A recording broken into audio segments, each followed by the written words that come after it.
Hi, you're here. I'm so glad to see you. I'm Miss Elizabeth from Buncombe Street United Methodist Church, and we're going to have godly play today. Last week we did lessons 1 and 2 of the Faces of Easter.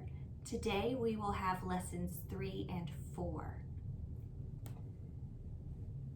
So last week we talked about how the baby Jesus was born to the mother Mary and to the father Joseph, and even when he was a baby, he could see the sign of the cross in their faces.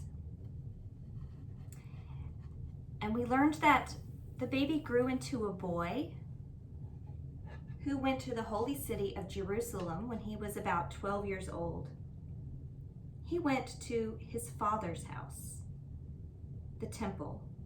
He asked lots of questions, and he answered a lot of questions that the Pharisees and the priests had.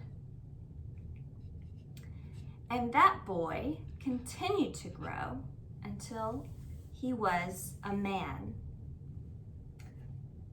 And when he was about 30 years old, he went down to a river called the Jordan. He went there because his cousin John was there. Do you see this wild hair? This wild hair belongs to Jesus' cousin John. Jesus told John at the River Jordan to baptize him. And when John looked at Jesus, it was as though he saw his cousin for the first time. And he said, "No, I cannot baptize you. It's you who must baptize me." John recognized that Jesus was the chosen one, the one that had been foretold, the Messiah. But Jesus told John, "It has been written that you would come and prepare the way for me." "Baptize me," Jesus said. And so John baptized Jesus, and Jesus went down, down, down into the water of the Jordan. And as John raised Jesus up into the light, a dove came down and landed near where Jesus had come up from the River Jordan. And the people who were at the River Jordan watching this happen, they heard a voice from heaven that said, "This is my son. I love him. I am very pleased with him." Jesus continued across the Jordan River and headed into the desert, into the wilderness. I wonder what that day was like. I wonder if there was bright light like we have today. I wonder what the water felt like. I wonder what it was like when the people at the river heard that voice from heaven saying, "This is my son. I love him."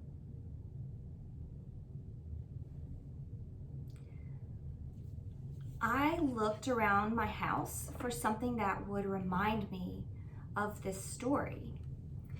And I found this bowl of water.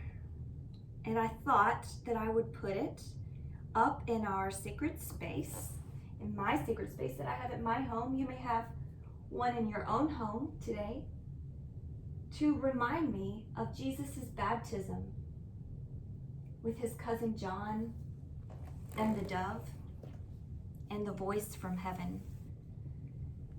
And Jesus did continue on across the river into the desert, where he spent 40 days and 40 nights with no food and nothing to drink. And he was all alone, no people. And then one day, a voice came to Jesus, And it said to him, "Do you see those rocks over there? You can turn those rocks into bread. And then you can eat the bread and you won't be hungry anymore."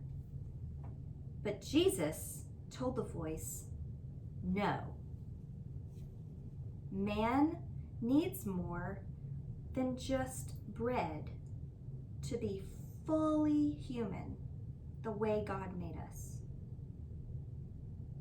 And then the scene in the desert changed, and it was like Jesus was high up in the air on a mountain, or maybe high on top of the temple in the holy city of Jerusalem. And he was looking down over the top, and there were rocks down below. You wouldn't want to fall on those rocks. And the voice came to Jesus again for the second time and said, "Jump off of this high place. If you're really the Son of God, angels will come and protect you. They'll catch you, and you will not crash on the rocks." But Jesus told the voice, "No, we do not trick God or test him." And then the scene in the desert changed again, and Jesus saw kingdoms all over in front of him. And the voice came for the third time, and this time the voice said, "If you follow me, I will make you king of all of the kingdoms." And Jesus told the voice, "No. I am to be king," Jesus said, "but not that kind of king." And the voice left the desert. And it was time for Jesus to leave the desert. The angels came and took care of Jesus. And Jesus had learned a lot about himself and the kind of work that he would now be doing. He went back to the Jordan River. He went back across the river and into the villages, and he began to do his work.